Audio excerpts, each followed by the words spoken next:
entera el gobierno americano y le mandan agentes secretos y le dicen, usted disculpe, Edith Cuete o Sanguinesi, si usted publica esos libros, vamos a acabar con la carrera de diplomático de su marido, y les dicen eso, pues acaben con ella, pero yo voy primero al Congreso. Se traslada al Congreso de los Estados Unidos y les dice que la culpa del gran desastre de este país y de la muerte de Madero y Pino Suárez fue Taft y Woodrow Wilson junto con Henry Clay Wilson. La injerencia nuevamente de la masonería en los tejes y manejes de esta nación, como los tuvimos con Poinsett, el gran ladrón de nuestras flores de Nochebuena, las poinsettas, que también se las llevó. Fue el que llevó a cabo la persecución contra el verdadero libertador de este país, don Agustín de Iturbide. Él es el que lo corre. Él es el que asusa a todos. ¿Por qué? Porque los americanos nunca dejaron de contemplar que si dejaban ser a este país, seguramente seríamos mucho más importantes y poderosos que ellos, con una gran cualidad, un espíritu cristiano. Ese espíritu cristiano es lo que unió y lo que hizo a esta patria, es parte de nosotros, no lo podemos quitar. Yo siempre he hecho la reflexión de que en las primeras pinturas rupestres de los hombres más primitivos que ya se consideraban hombres, la primera reflexión que pintaron ahí fue una relación con algún ser superior, que era el sol, la luna, el venado, el mar. Pero siempre el hombre concibió que había algo superior, hasta que llegamos a la Revolución Francesa y luego a la mexicana.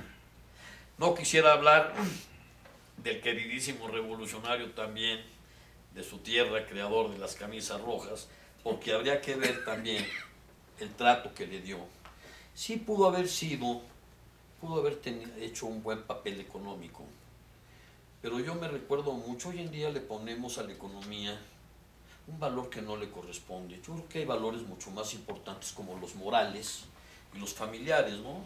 Es como aquel que le pregunta, ¿cómo te fue este año? No, a todo dar, mira, mi mujer y mis hijas trabajan en un table dance, nos ha entrado la lana de maravilla, no sabes, mi hijo vende droga, el otro vende robado, y todos estamos a todo dar.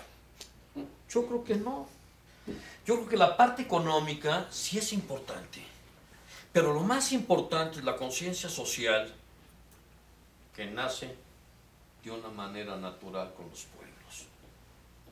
Otro de los libros que me encontré sensacionales, porque afortunadamente tuve la fortuna de heredar la biblioteca de mi padre y el amor por la lectura y por la historia que me enseñó él, fue el de Joseph, hablo mal inglés, Schlandler, México, tierra de volcanes, no sé cómo se pronuncia. Pero también ahí habla de cómo fueron destruyendo a esta nación con pelos y señales. Y ese libro, cuando yo era niño, no lo podría localizar en México. Hoy en día está a la mano de todos. Vale la pena leerlo. Se lo di a un cuñado mío que está estudiando una maestría en historia. Y su profesor le dijo, fíjate que es tendencioso, es católico.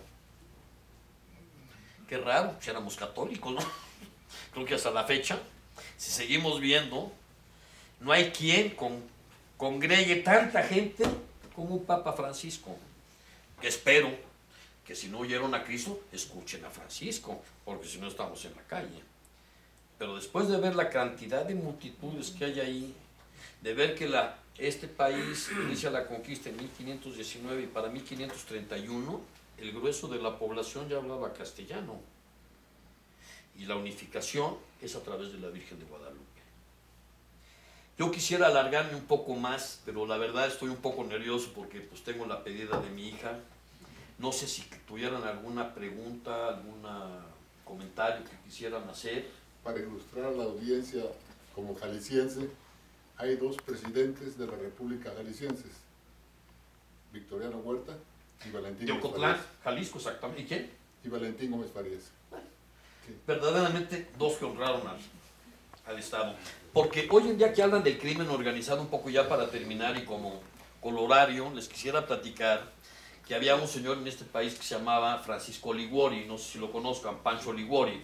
Pancho Liguori era abogado y escribía en el periódico, creo que en el Excelsior, los famosos epigramas. Pancho Liguori escribió un epigrama que decía: la población civil del estado de Jalisco, preocupado ante la presencia del narco en el estado, se pregunta, ¿serán los uno? ¿Serán los otros? Ustedes disculpen, nada más era colorario, para que vean que no es actual. El Chapo se le fugó a Fox, o Fox a Chapo, quién sabe quién se le fugó a quién. Pero seguimos metidos en una inseguridad total y absoluta, en un país maravilloso, en el que verdaderamente el único cáncer y lacra que tenemos son estos hijos de la mañana. Discúlpenme, no puedo hablar de otra manera. Después de leer esto, los veo y me salen ronchas. Yo no soy gente de dinero, pero vengo de una familia limpia por sus cuatro costados. Gente de bien y gente de trabajo, como la mayoría de los que estamos aquí seguramente. Si tuvieran alguna pregunta, señora Merlich. Mira, en relación a Victoriano Huerta, él llegó a la fotografía de Aguirre cuando iba Madero de camino, y ahí mismo Madero, que lo tenía cerca, lo nombró comandante de la plaza. Luego fue a buscar a Felipe Ángeles, no lo pudo nombrar comandante porque alguien le dijo que su nombramiento de general no había sido ratificado por el Senado, pero ya le tenía desconfianza Madero a Huerta, y Ángeles quedó bajo las órdenes de Huerta. Felipe Ángeles le dijo a una amiga suya de Cuernavaca que le habían roto las miras de los cañones y le habían dado parque de metralla. De todas las fotos que se ven de la escena trágica, que hay muchas casas destruidas, no he visto una sola de un impacto de bala en la Ciudadela. Esto indica que tenían instrucciones de no dañarlos. Luego, la comunicación entre Huerta con los sublevados era continua. Les llevaba comida, les llevaba facilidades. A los únicos que mandó masivamente a atacarlos eran a unos rurales que iban muy valientes con su machete a caballo y que cayeron ametrallados. A Gustavo Madero lo traicionó de la peor manera y durante una comida lo entregó preso a los que estaban en la Ciudadela, que lo mataron. Esto también indica la comunicación que tenía Huerta con la Ciudadela para haberles entregado a Gustavo. Y entre su gabinete, bueno, aparte cuando renunció Madero, renunció engañado. La condición para entregar la renuncia... apoyada su renuncia por todo su congreso de masones, ¿eh? Sí, bueno. Es importante señalar que no le puso una pistola. Su misma gente ya no lo quería. Era que lo mandaran a Veracruz y que no entregaran la renuncia, sino hasta que él estuviera ya embarcado en el Habana, que estaba en Veracruz. Tampoco se la cumplieron y se adelantó Pedro Lascurain a leer la renuncia. Y cuando nombraron a Huerta, el Congreso estaba rodeado por el ejército. Estaba buscando un pasaje de la esposa de Madero en el que le dice a Edith Sanguinesi, que era la esposa que quedó al frente de la embajada americana, que su marido le tenía total y absoluta confianza a Victoriano Huerta porque le había dado muestras de lealtad total y absoluta. Te repito, cuando Villa se le levanta a Madero, lo defiende Huerta y apresa a Villa. Cuando Zapata se le levanta, lo combate Huerta, destruye a Zapata, y cuando lo va a matar, lo exonera. Yo te voy a decir una cuestión, mi estimado querido amigo Amerlich. La historia que me platicas es la que escribieron estas gentes. ¿Por qué no te lees toda la obra de Edith Sanguinesi? Yo te la puedo prestar. La tengo y la he leído. Pues entonces habría que leer un poco más entre líneas para poder ir demostrando cómo ella, en Huerta y la Revolución, dice que el último hombre que pudo haber salvado a esta nación fue Victoriano Huerta. Mira, mi padre me decía que para entender a estos políticos había que pensar diametralmente opuesto. Y nunca nos hemos equivocado, señor Amerlich. La historia que nos han enseñado está falseada. Pero hay una cosa que te pregunto después de haber oído: ¿Cuándo has oído hablar del tren transísmico? ¿Cuándo volvieron a echar a andar el tren transísmico? Mi abuelo tenía una hacienda, 190,000 hectáreas en Veracruz, pequeña propiedad, pero producíamos café, azúcar, tabaco, teníamos ganado mayor y ganado menor. Destruyeron todo. Y a partir de la revolución y del apóstol de la democracia, que creó la porra, que tampoco me puedes decir que hizo, porque sus mismos compañeros lo dicen, creó la porra, un grupo de desalmados que pusieron en fuga a todos los que se oponían o que contendían contra Madero. Madero traicionó a Vázquez Gómez, pero vuelvo a preguntar, ¿sería tan inocente Madero para parar el tren transísmico? Y también Carranza para luego, como les platiqué, destruido hasta los cimientos. Mire, mi estimado amigo, dicen que piensa mal y acertarás con estos. Lo que sí te puedo decir es que en 1908 Díaz deja 70 millones de pesos, oro. Y que cuando ya llega Carranza, ya Madero tenía endeudado el país, ¿eh? Y el tren transísmico, destruido. Carranza igual, y deja con 500 millones de dólares endeudado el país. Y de ahí hasta nuestros días, que no se nos olvide. Que no se nos olvide cómo han venido destruyendo este país. Hasta sus cimientos, pero sobre todo la cristiandad. No el Estado se erigió con el asesino de católicos Plutarco Elías Calles, o también vamos a decir que era mentira.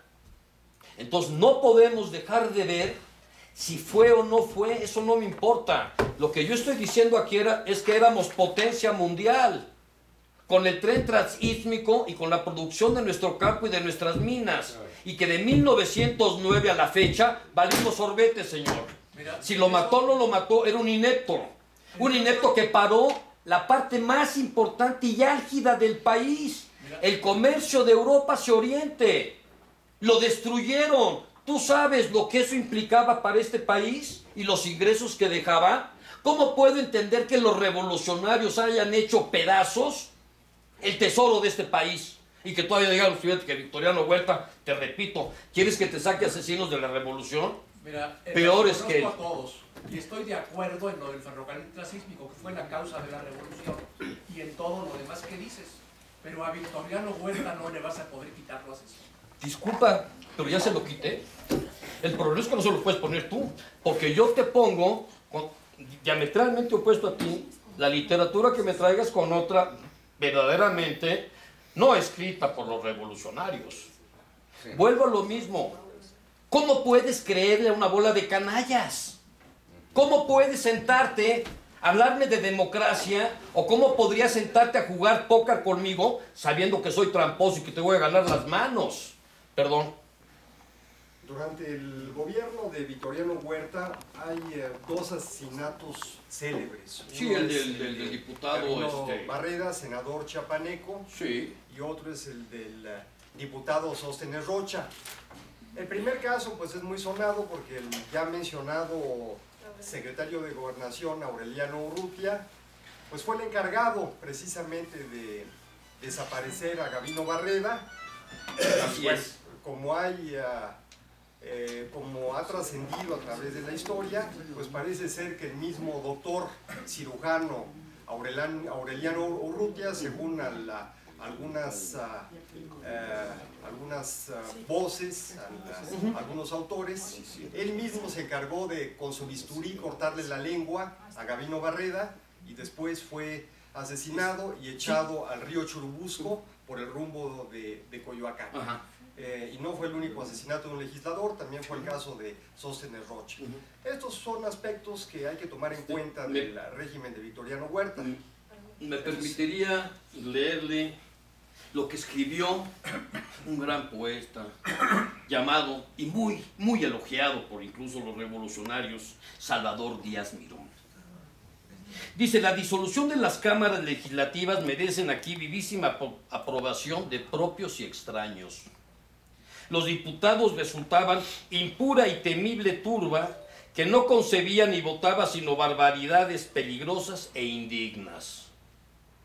Cuánta estulticia, ignorancia, insolencia y conspiración infestaban las curules del Parlamento Bajo.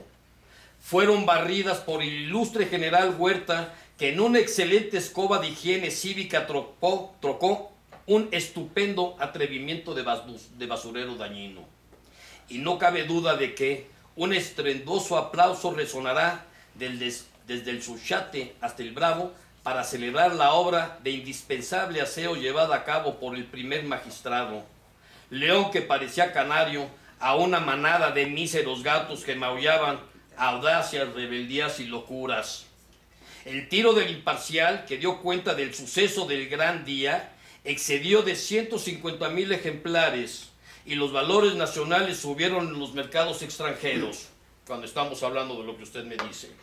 Después de cometer muchas barrabasadas que inquietaban calamitosamente al país, la antigua asamblea de la calle del Factor se alentó con los eventos de Áviles y de Torreón y trataba de desconocer por modo solemne al presidente de la República y probablemente designar en sustitución a don Venus Carranza, que se levante en armas porque Victoriano Huerta lo obliga a que entregue 50,000 pesos mexicanos que se robó y que eran para el ejército, don Venus. Pero siguiendo, después de cometer muchas...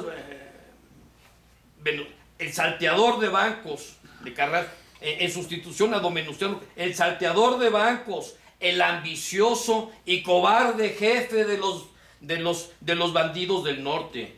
Y la defensa tuvo que tomar el carácter y la fuerza del ataque y extinguió el principal foco de agitación y de cisma, amparado por un fuero que constituía un derecho a la infamia suprema y segura, a la impunidad de un crimen de lesa naturaleza, de lesa patria. Y cierto periódico que no designamos porque él nos alude sin nombrarnos, produjo las noticias referentes al prematuro pero necesario y violento fin del Congreso y dijo que no podía comentarlas. Asentar semejante cosa equivaldría a gritar censuras, perfidia y miedo. El imparcial 13 de octubre, de cómo vino Huerta y cómo se fue. Apuntes para la historia de un régimen militar, primer tomo, Librería General, Avenida 16 de septiembre, número 23, 1914, con protocolo de Luis Martínez Fernández del Campo, secretario de Educación Pública. Bueno, un asunto es la clausura del Congreso, que fue posterior al asesinato de Gabino Barreda y Sóstenes Rocha. Son asuntos diferentes que no pueden mezclarse porque uno es el asesinato de los dictadores y otro es la clausura. Mira, yo creo que nos estamos rasgando las vestiduras pues, por dos gentes. Cuando te repito, la riqueza del país la acabaron.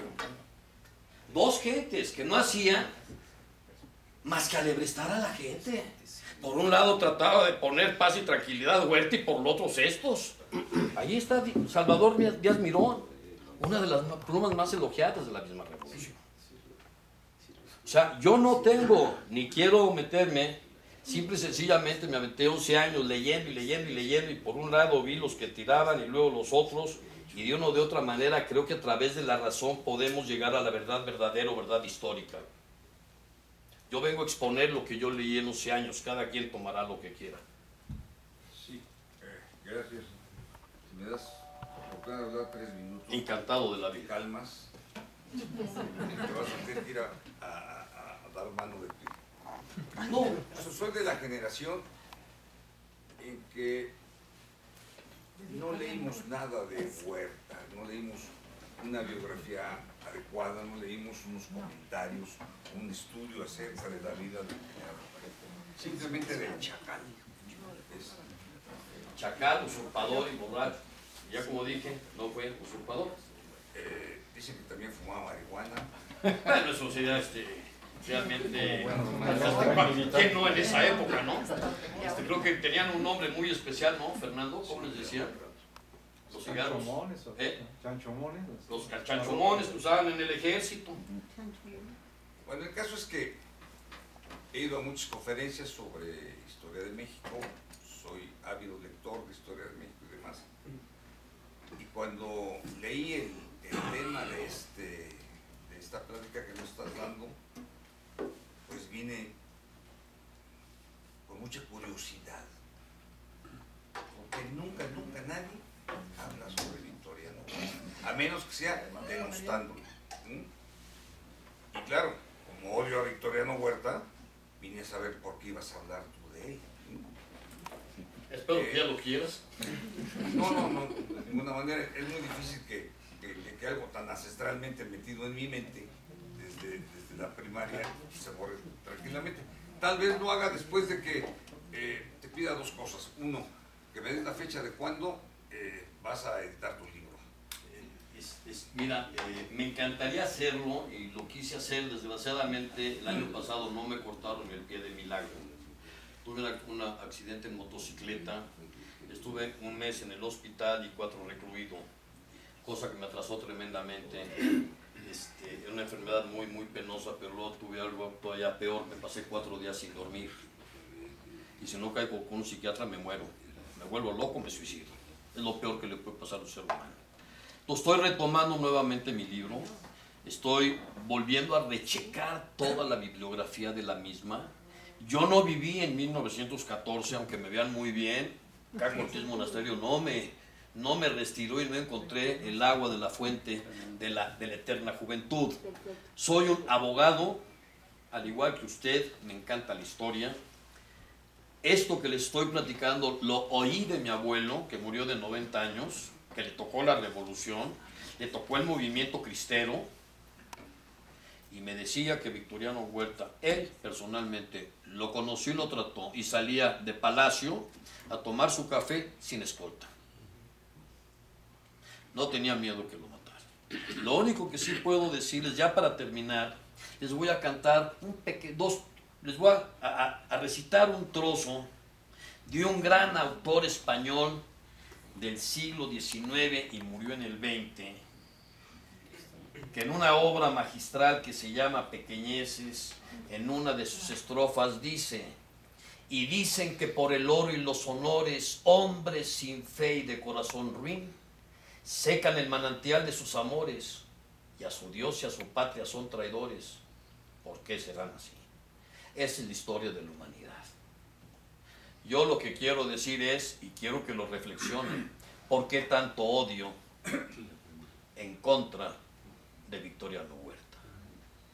Lo diré después de leer tu libro y espero que vengas a... Encantado de la vida. Si me lo permiten ustedes, si me vuelven a dar tribuna, aquí estaré con ustedes. Oye, y entre el odio y el amor hay un paso. Sí, dale, vas a ver qué fregadazo. Mejor no lo demos. Quedémonos como estamos. Buenas noches, muchas gracias.